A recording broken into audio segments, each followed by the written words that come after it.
I'm really excited to introduce our first presenters for the day from Monash University Library. In 2021, Monash Library began planning their Alma reimplementation project after originally migrating to Alma in 2013.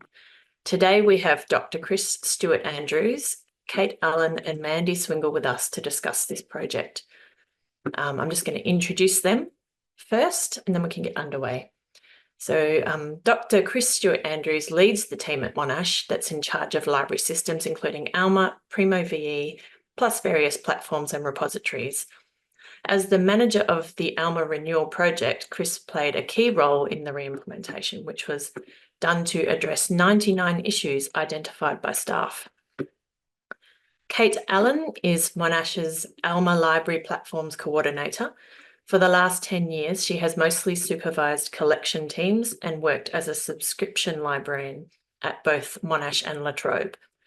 2 years ago, she became the ongoing main Alma administrator for Monash University Library and played a key role in the re-implementation. Mandy Swingle, sorry, I've got a cat here. Mandy Swingle is the Library Technologies Discovery and Access Manager at Monash. She leads a dynamic team responsible for providing access to the library's collections through authentication, readings, and resource sharing services. Previously, Mandy held various positions at the University of Queensland. She has a keen interest in archives and special collections and is currently working on several initiatives related to Indigenous collections at Monash. Thanks very much and looking forward to this presentation. Thanks, Patricia. You stole most of my first slide and you said it far more eloquently than I could. But thank you everyone for joining today to hear about our Monash Alma Renewal or Alma Reimplementation journey. My name, as Patricia said, is Chris Stuart-Andrews. I am the Alma Renewal Program Manager for Monash University Library.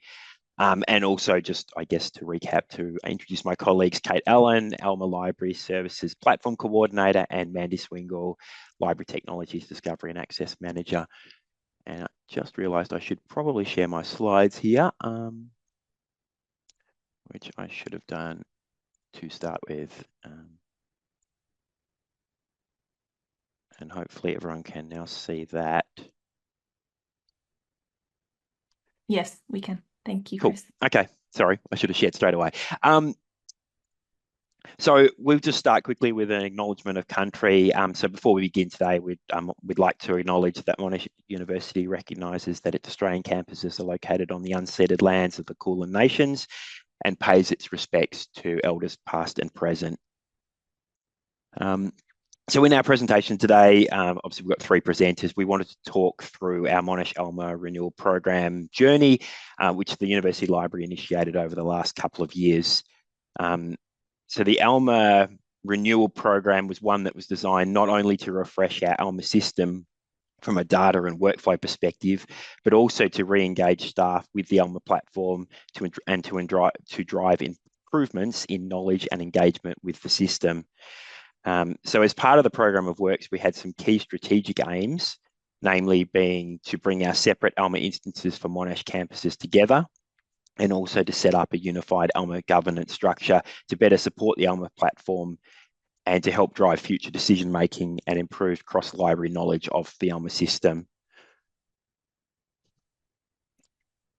So today I'm going to present the background and planning of our Alma Renewal Program.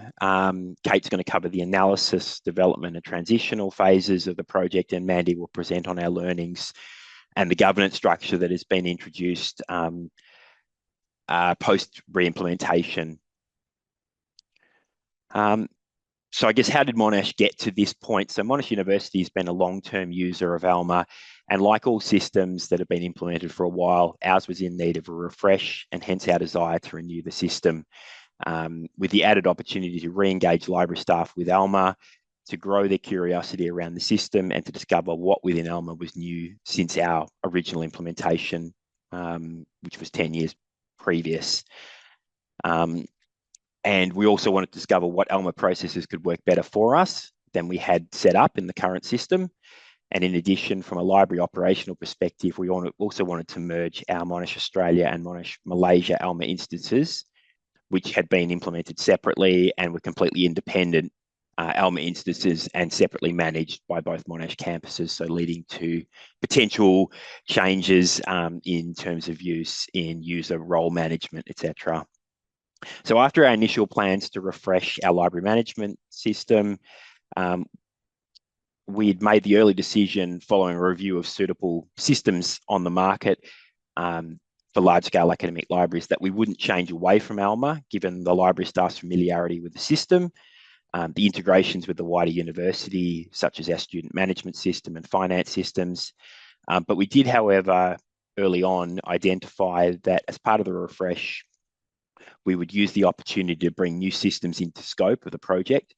So that was allowing Monash Malaysia the use of Leganto, which we were using in Australia, but wasn't available to them, a move to Primo VE for both Australia and Malaysia, and the implementation of Rapido to enhance our resource sharing service. And then also, as we've mentioned before, the merge of our Monash Malaysia campus users and bibliographic data into a single instance combining Australia and Malaysia together. So in addition to these high-level operational requirements for the project, we also wanted to engage with library staff to understand what they felt were deficiencies in how we were using Alma and where they saw pain points within the system or within their own team processes when using Alma. So shown on this slide is Monash's history with Alma, so including our development agreement signed with Ex Libris in 2010, our Alma implementation in 2013, and by 2019, we'd already identified limitations in how the system was being utilised, and in 2021 made the decision that a re-implementation of Alma with an eventual go live date of the newly merged and integrated Alma instances, which happened right at the beginning of January 2024.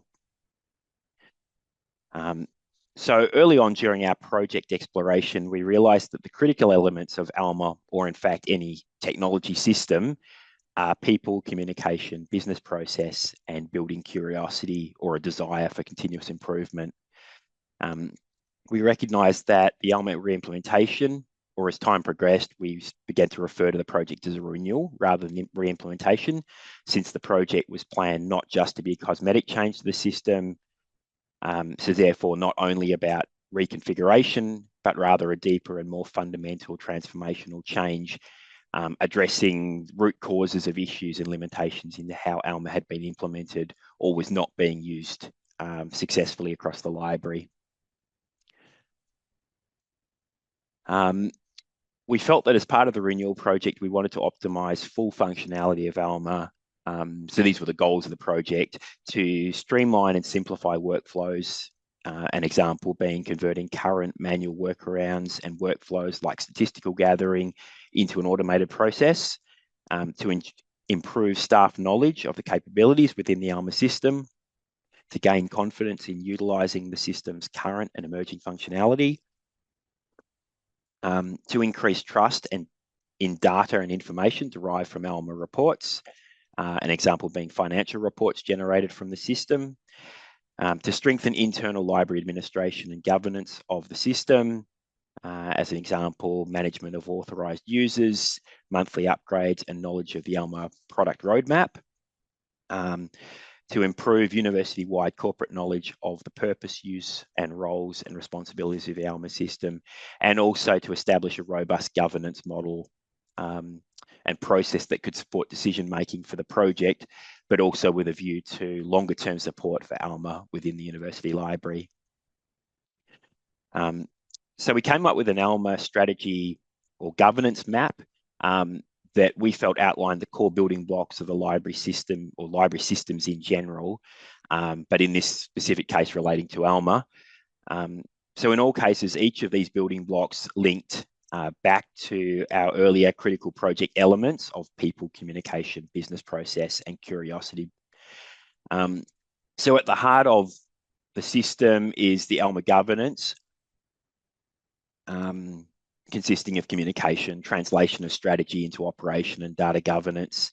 And then surrounding this Alma governance heart are more sort of consciously and consistently designed structure consisting of people and resources, so recruitment, staff, roles within the library, education and professional development, so Alma user groups, training, capacity building, driving continuous improvement, and setting up the university library for future innovation.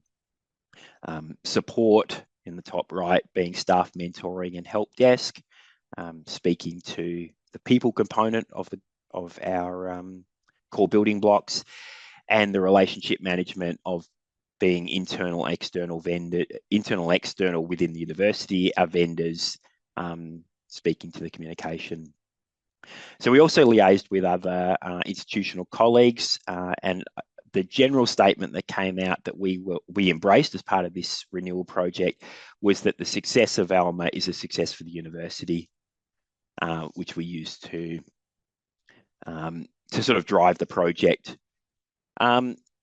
So with the advent of COVID in 2020, as well as a library restructure and some organisational transformation, this sort of delayed the initial start of our Alma Renewal project, but delivered capacity and organisational awareness of the issues that we were grappling with. We engaged with an external consultant, and through some interviews conducted with key senior library staff and external university stakeholders, being our finance department, our e-solutions team, so that's our IT team, and Monash Connect, or our student services team, we were able to capture a sort of a top 10 strategic pain points list from these conversations. And we plan to transform these high-level strategic pain points into joy points throughout, or as a direct outcome of our Alma Renewal journey. So these 10 sort of key strategic points formed the baseline success for our renewal project. So these were system governance, which at the time was dispersed and disconnected. So we were looking to translate strategy into action, decision-making projects. So spoke to an evolved and continuing governance model. Workflows within Alma had been inconsistently applied and weren't standardised. So as part of the project, we aimed to document our as-is or current state and our to-be state, so where we wanted to go.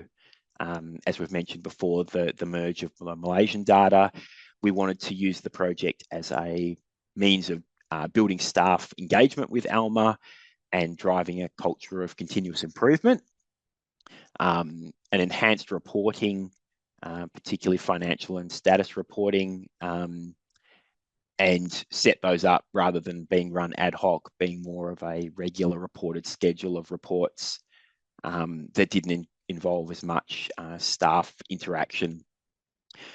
Our library system policies were ad hoc.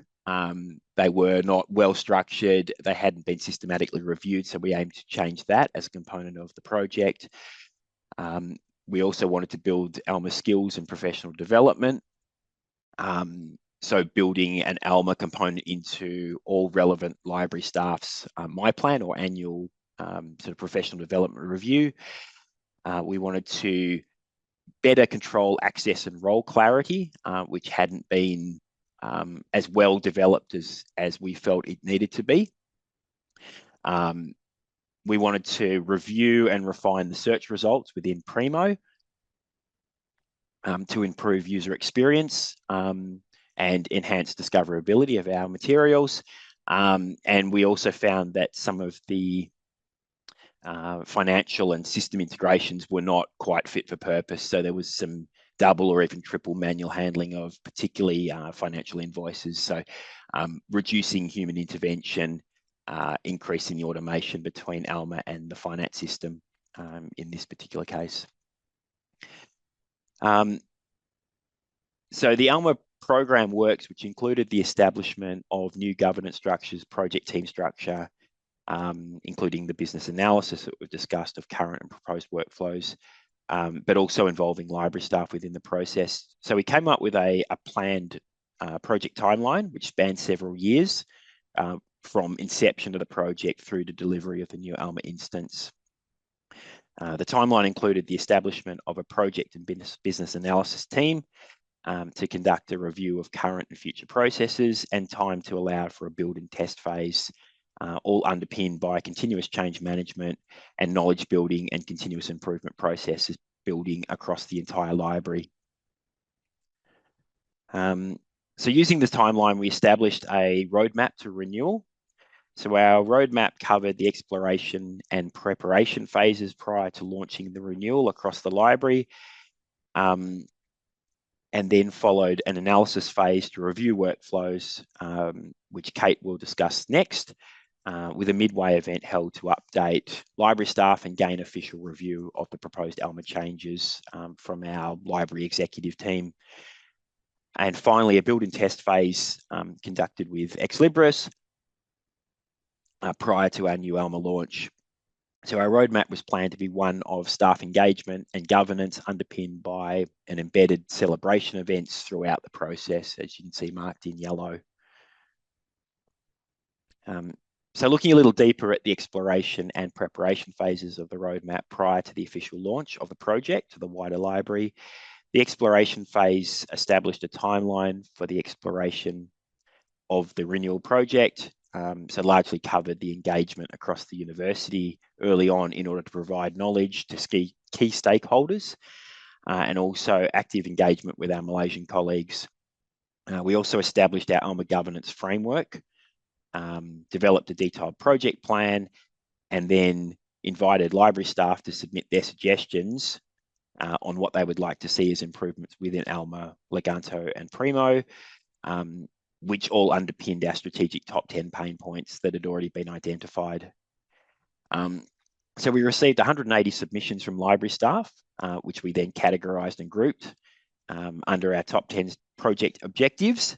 And then as we move forward, they were assigned to work groups for discussion and improvement. We ended up with 99 unique problems that were received from the library staff, which as I said, were then separated out into a working group structure, which I'll cover on the next slide. And that was initiated in the next phase of the project. So concluding the exploration phase was the approval to proceed by our university librarians group, with our university librarian acting as the project sponsor. So the project preparation phase included the establishment of the Alma Governance Committee and also an Alma Control Board, which Mandy will discuss in a little more detail. But the governance group included key library staff, a representative from our Library Project Management Office, a representative from our eSolutions or IT team, and representatives from Finance and Monash Connect, or our Student Services team. The governance structure set up during the project was tasked with ratifying the outputs of the Alma decisions prior to changes being implemented. But above the Alma governance group was a control board, who were tasked to address Alma-related issues that had significant impact across the wider university. And as I said, Mandy will discuss the control board a little more later. But this group included the university librarian, the 3 library directors, and directors from IT and finance. So they handled decision-making, such as our removal of obsolete library fines and things like that, some of the data cleanup component of the decisions that were made early on in the project. So during the preparation phase, we also continued to engage with Monash Malaysia ahead of the planned data merge. We set up a dedicated Alma space within the library, recruited staff with business analysis experience to assist in the developing Alma-specific workflows and to support the Alma work groups. And underpinning the entirety of the preparation phase was a change management plan and library communications plan designed to inform and engage library staff throughout this stage and subsequent stages of the project. So this was the structure that we ended up with. So prior to the actual official launch of the project, and as part of the preparation phase, we established the Alma Renewal project teams, which were structured to deliver the analysis phase that Kate will outline next. So in addition to the governance structure and the Alma Control Board, shown on this slide, are the 9 separate working groups that we established who were tasked with working through the 99 unique staff suggested pain points, which were analysed by the group, and decisions made around changes within Alma workflows, processes or rules that could be modified to better, or to make Alma better suit staff needs. So we had 9 separate working groups which broadly followed the core modules of Alma, being fulfillment, client management, resource sharing, metadata, acquisitions, e-resources, discovery, which was Primo, analytics and reporting, and system admin and integrations. So each working group consisted of a coordinator who was included in the higher level Alma governance group, a working group lead who led and managed the group around their key discussion work from the Alma problems that had been assigned, a workflow or business analyst who'd been dedicated to support the group, and a minimum of 3 subject matter experts who had relevant experience to that particular work group's area of responsibility. So following the establishment of the working group structure, we officially launched the project to the library at a launch event, and then tasked each of the working groups with the Alma-related problems that they were to tackle. Although I will hand over to Kate now to talk through this analysis and build and test phase of the Alma project. Thanks, Chris. As Chris said, I'm going to talk through some of the analysis phase of the project and talk through what it was like to go through the implementation, so a bit more of the operational experience of this project. First slide, thanks, Chris. Okay, so there were 9 working groups were formed for each part of Alma, which contained representatives from teams from all around the library. So each group was tasked with investigating 11 key service challenges the library faced, which had been predetermined from a survey run across the whole library, which captured Alma roadblocks that affected the services we delivered. All working groups met weekly for 3 months to work through each of their challenges. So each group had an allocated Clarivate support member who provided expert advice and suggested solutions for the challenges each group was tasked to solve. And the Clarivate support members attended the weekly meetings online as required for specific topic discussions. Next slide. So the output of each working group was to deliver a progress report for each of their allocated challenges, which outlined the issues, put forward recommendations on how to rectify the roadblocks, which were then assessed by the formed Alma governance group to endorse recommendations for implementation or query for further investigation. The working group process finished around about July 2023, and this left us about 5 months to do as much configuration testing and setup that we could to implement the approved working group recommendations for the launch. We had a test Alma environment during this time to try out and set up all the new configuration changes in readiness for the January 2024 launch. Next slide, please.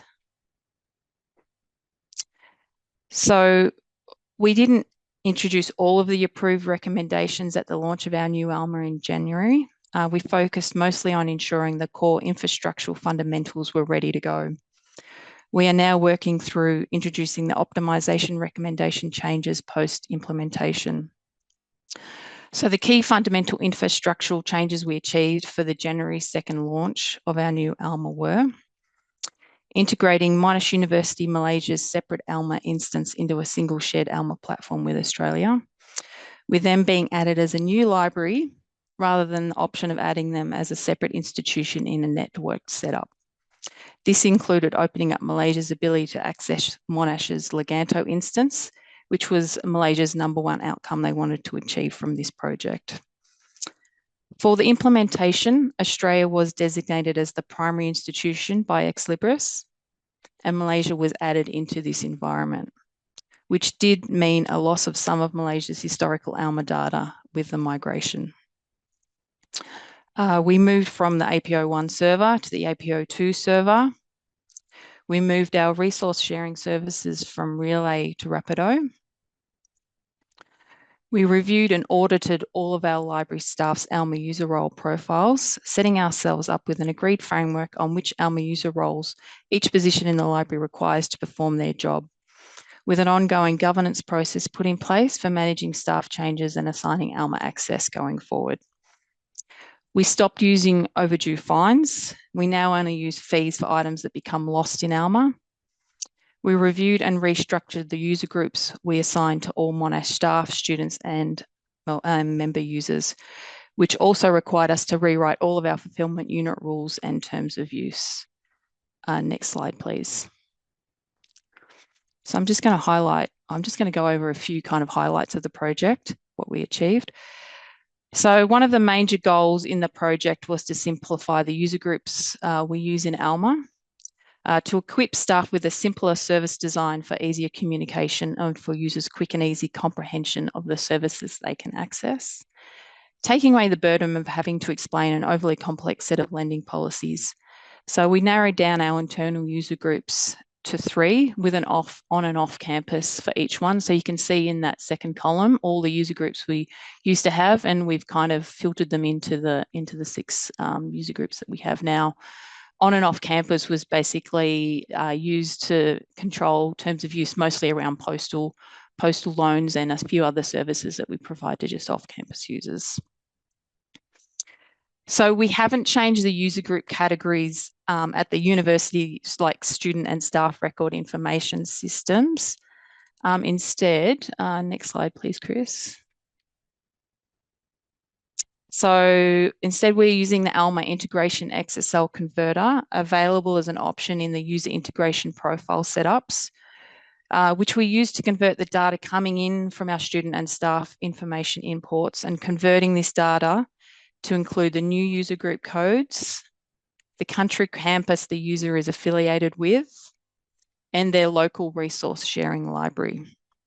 This information is added to each user record as it is imported or updated in Alma, which has allowed us to also set up our new fulfilment unit rules for loaning and requesting for collections across 2 different countries that don't loan from each other's collections and run separate resource sharing libraries in Alma. Next slide, please. So this was another big part of the implementation process. So I think we would all agree that probably the hardest thing in this process was getting all our integration profiles to external Monash systems ready in time for the launch of our new Alma. Because we had to rely on other people in our large university IT support service, we had to fit in with their other work pressures or trying to find the right person to set up the new integration for us. It did take a lot of labour-intensive negotiations, pleading and nagging at times to get all the integrations set up in time ready for the January 2nd release. So we also, during the implementation phase, we spent a large amount of the 5 months getting all our various external university integrations working in the new Alma environment, which included a student and staff information integrations, SAML setup, finance and course information, just to name a few. And that gives you a bit of a demonstration of all of the things that we had to work through. So during the testing window, we also checked all the new user groups and fulfilment unit rules were working as required. We set up Rapido and tested that was working as we needed and expected for the launch. We also cleared out as much obsolete data as we could out of Alma that we didn't want to take with us to our new Alma, which also assisted in making the rollover process a bit faster. Next slide, please. So the actual implementation process itself took every second of the university closed down time period. We all stopped using Alma at 6 p.m. on the 20th of December, and it took 10 days to transfer all our data from old Australia Alma and Malaysia Alma to our new instance. We couldn't quite get the new Alma ready for the 2nd, and it wasn't ready until the 3rd. So once we had the new Alma, we had this prepared ex libris checklist on the screen to work through to get the new Alma ready for use. We started letting staff into it by about lunchtime on day 2 of the working year. Our university IT services were a bit perplexed with why we would launch a new product on the first day back with limited staff around to support. But for us, it was a fairly useful time to launch it with limited staff and students around. It gave us time to fix up the things we got slightly wrong. and get things working as expected with minimal people around to be affected by the early incorrect setups. So once we had the fundamentals of Alma working, we have spent the rest of the first half of 2024 slowly rolling out the remaining improvements that were determined during the working group process. And we will continue to go through the recommendations from the working group progress reports that are endorsed for implementation by the Alma governance group. Next slide, please. And just finally from me, I just want to cover working with Ex Libris through this project. So during the 5 months preparation, we met with our Ex Libris representatives on a weekly basis. It felt like they followed a similar process they use when preparing a customer to move to Alma from another library management system, but tweaked it to support our particular circumstances. Our reps prepared timelines and gave us deadlines when different tasks had to be achieved. We had checklists to mark off everything we needed to complete. And in the weekly meetings, they kept us on track as to what we needed to achieve by certain dates, and we could discuss and troubleshoot issues we were having along the way. And we left each meeting knowing what we had to focus on during the following week. So just a reflection for me, I think the key to this being a successful process for us was having the solid support of our Ex Libris reps was crucial to getting us ready for the rollover. They prepared excellent and easy to follow timelines and checklists, and having them contactable during the critical times was key to getting the new Alma launched on schedule. We also had them come for a day-long site visit where they talked us through all the key topics with representatives from the working groups, which we found extremely helpful and fruitful to working through some of the more difficult changes we wanted to implement. Thank you. I'll pass on to Mandy now. Thanks, Kate.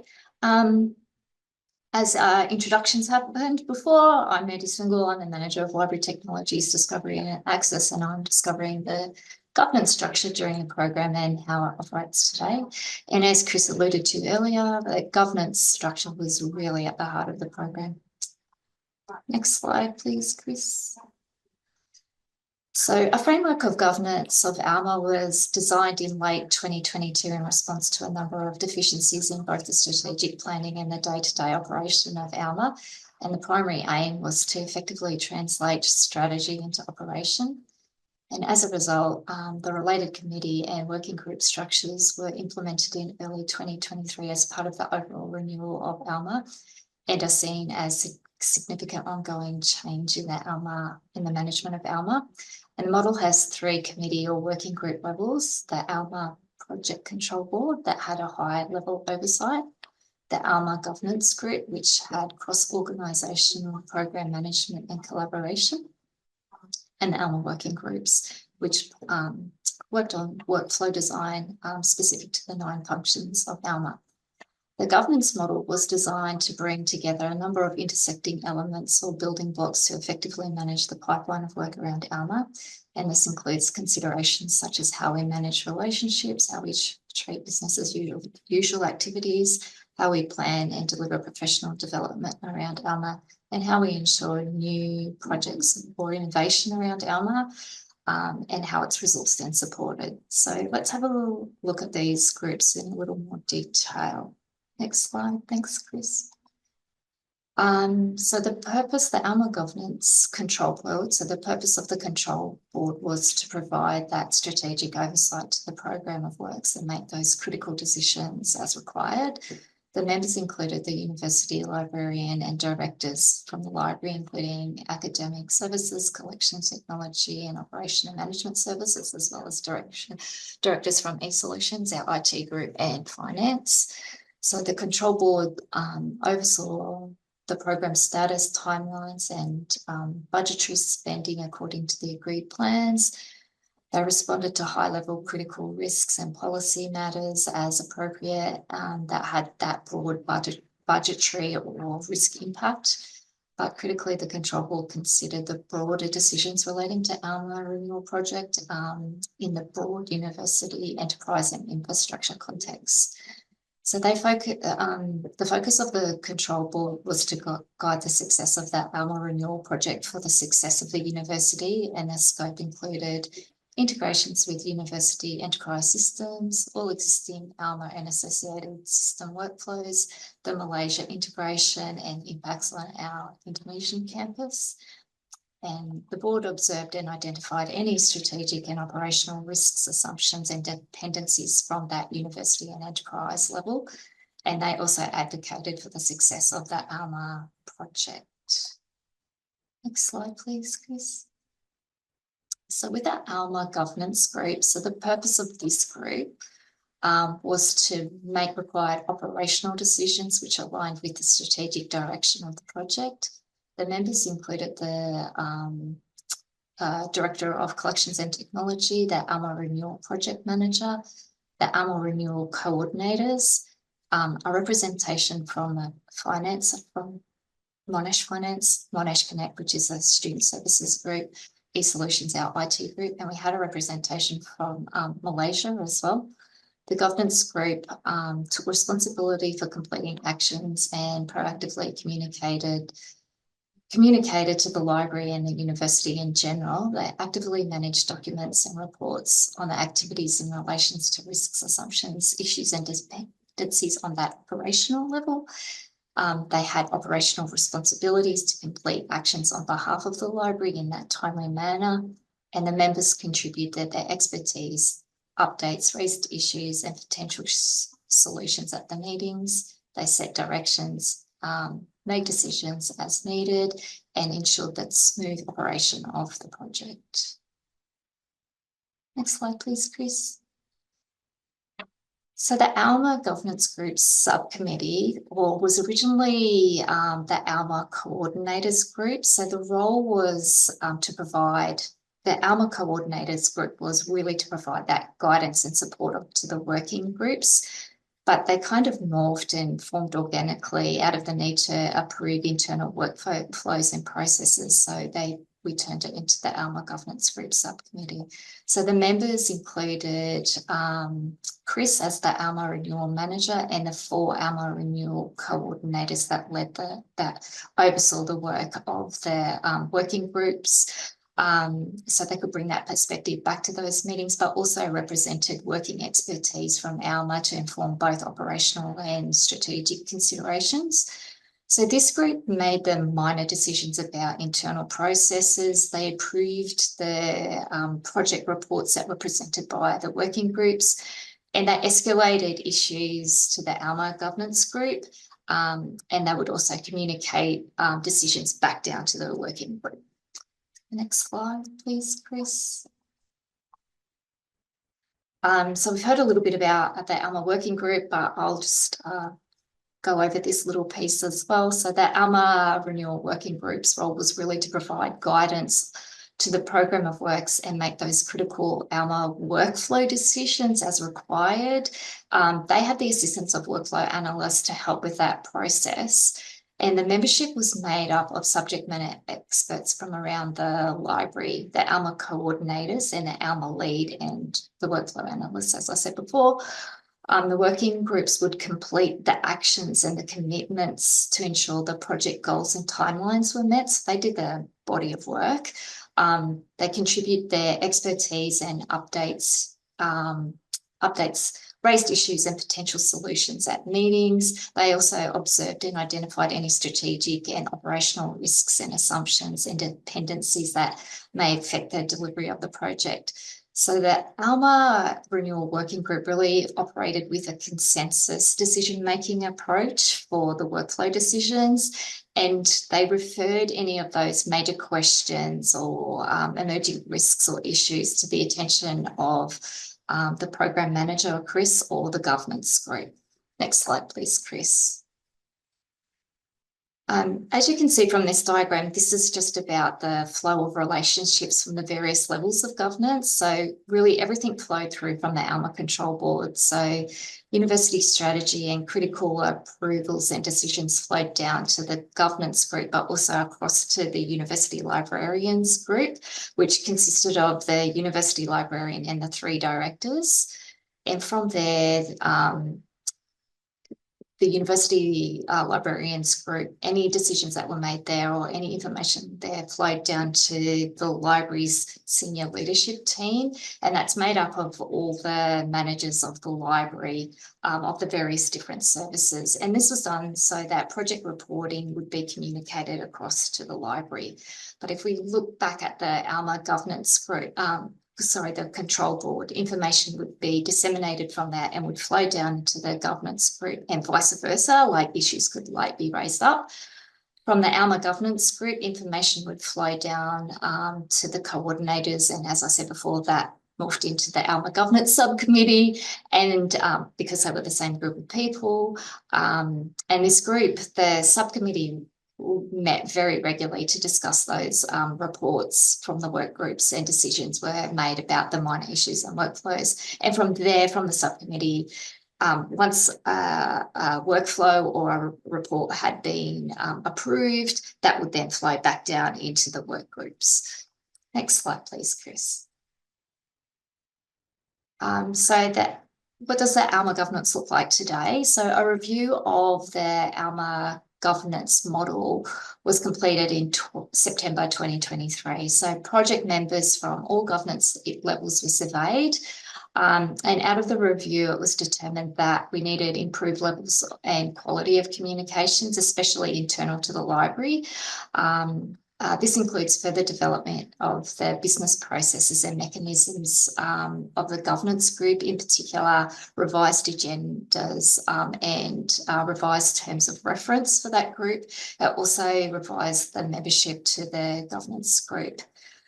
With the Alma Project Control Board, this went into recess for the remaining of part of the Alma Renewal project from early 2024. It will only be re-established if major issues or matters emerge, such as a significant blowout in finances or budget, or that there's a major outage of system, and the terms of reference were updated to reflect that change.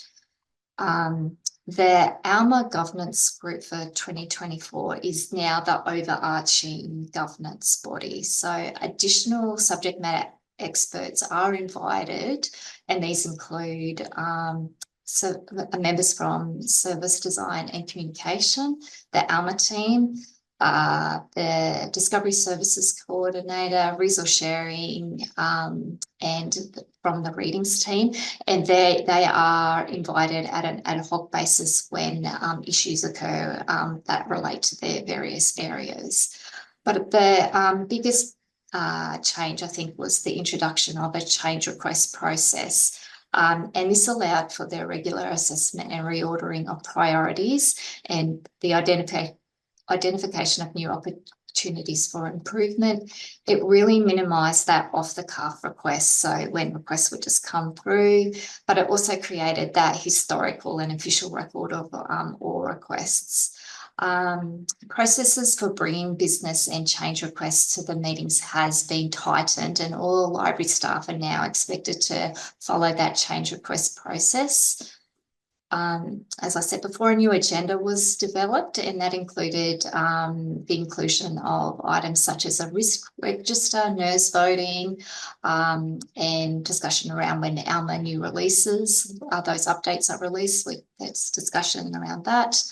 The Director of Collections and Technology chairs these meetings, and all agendas and minutes of the governance group are now available to library staff to ensure transparency of the businesses that are transacted.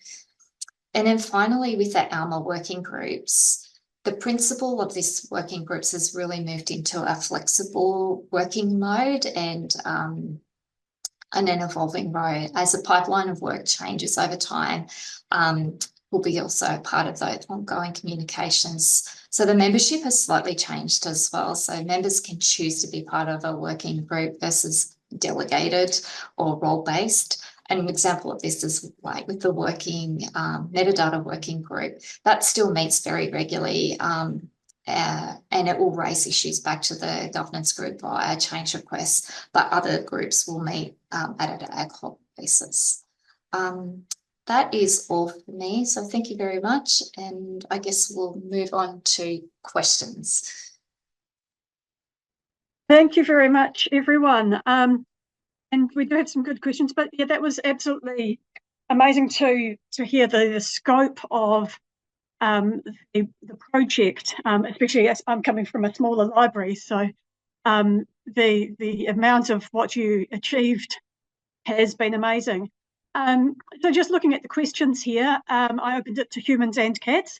And Patricia has said her cat wants to know, after your initial migration in 2013, did you find that your staff who had used previous systems found it difficult to move away from workflows from the previous system you'd been using? Do you want? I can perhaps start, and I don't know, Kate, you might want to jump in with a bit of history.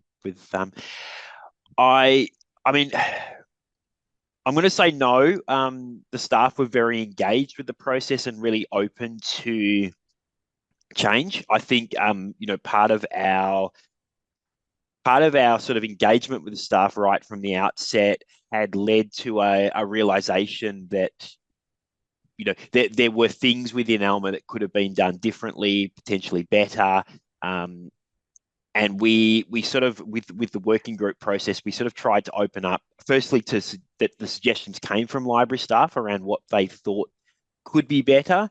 And then the working groups could work through that and then make a recommendation on, were we doing something that could be done better? Was it a process that perhaps was suboptimal, but we weren't ready to move? So I think we tried to remain really open.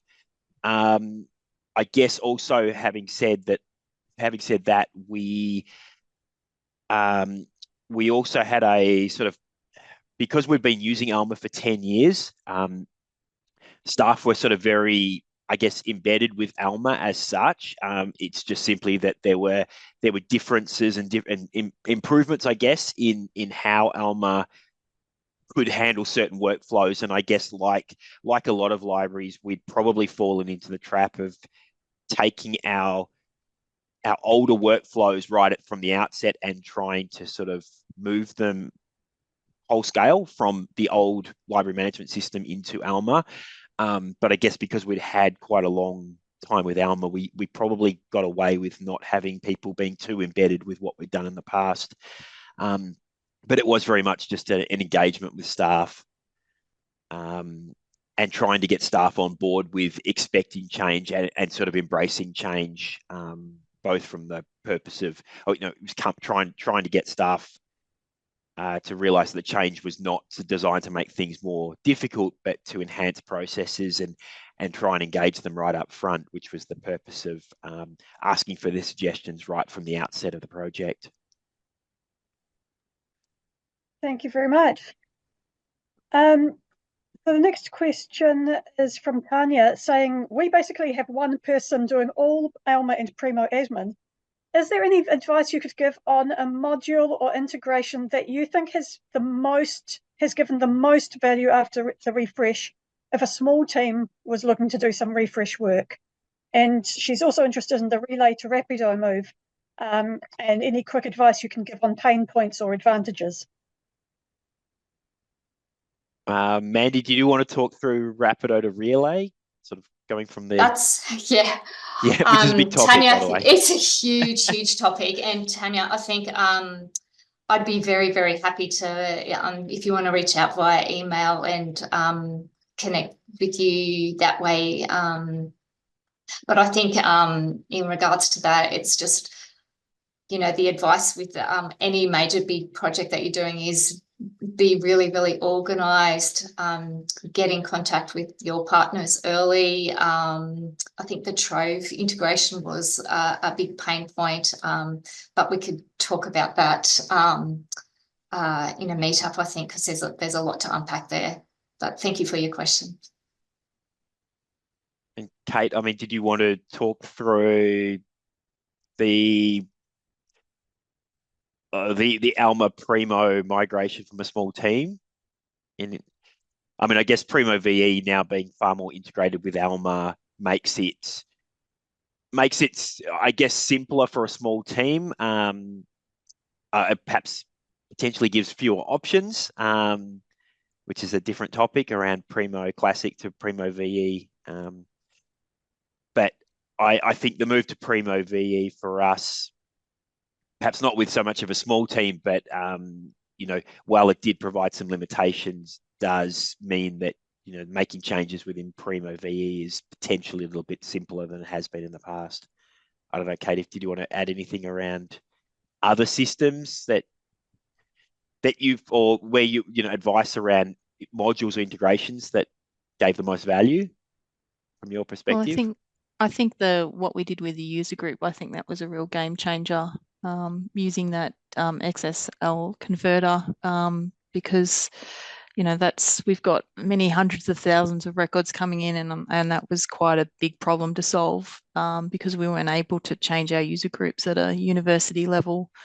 So I definitely, I don't know how many people use it out there, but I think it came through for us with what we wanted to achieve, and it kind of grew because it just started as, oh, we need to convert our user groups, but then we discovered we needed to assign people a campus because we had 2 countries, so we needed a country on each of our users so we could control what they had access to.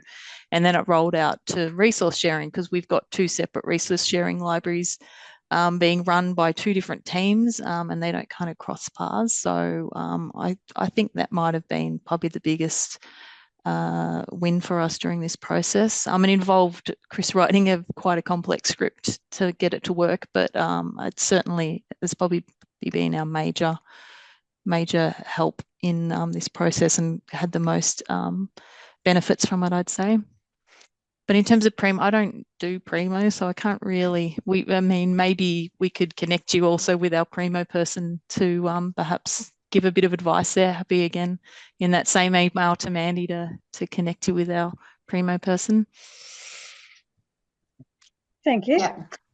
Bodika asks, was the integration of Alma and finance a new integration introduced as part of this renewal project, or was it an existing migration that was migrated to the new instance? And also, which finance system does your university use?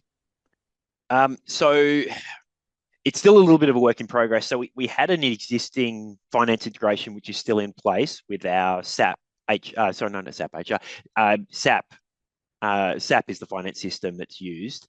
We had an integration that was in place currently. We're still running that at the moment. We used the project, I guess, to engage and scope out a more comprehensive integration that's still sort of in development at the moment. That will be with, so our finance team use Coupa, and then they somehow integrate it into SAP in the back end to handle the actual sort of reconciliation and payment. So the plan for us moving forward is to do a more comprehensive sort of API-based integration between Alma and Coupa. That's sort of still in development, so it wasn't launched as part of the project. We've sort of kept the current data export that we've got that integrates directly with SAP Finance at the moment. But we've got plans, and we use the project as a sort of a means to drive the discussions with the finance team around the better system, which they claim is Coupa, and the APIs that will allow the 2 to communicate in a more real-time and comprehensive way than we've got currently. So it's still a little bit of work in progress because it involves development and our IT teams managing that development for us.